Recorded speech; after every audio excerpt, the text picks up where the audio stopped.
Hey everyone, welcome back to Capital Markets Quickie. I'm your host, Endrit Sella. So, let's talk about what went down in the stock market yesterday. After a wild week, the market managed to end on a high note.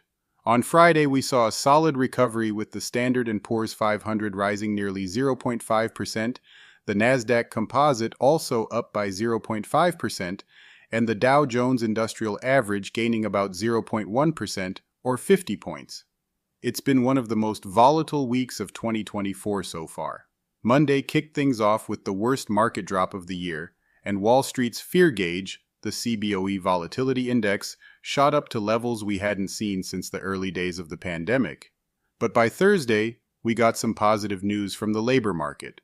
The usually mundane report on weekly jobless claims gave investors a reason to jump back in, leading to a big rally. Over 2% gains for both the Standard & Poor's 500 and the Nasdaq. In fact, the Standard & Poor's 500 had its best day since late 2022, which is pretty impressive considering how strong the market has been this year. With Friday's modest rally, the major indexes wrapped up the week close to where they started. It just goes to show that despite the ups and downs, sometimes it pays to stay calm and ride out the chaos, something many experts have been advising all week, including myself. Now, let's talk about individual movers. Nvidia was in the spotlight again after some wild swings earlier this week.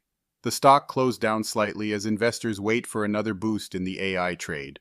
Nvidia's earnings report is coming up at the end of the month, and it's the last of the Magnificent Seven to share its numbers, so all eyes will be on that. So, that's your market wrap for the day. Thanks for tuning in to Capital Markets Quickie.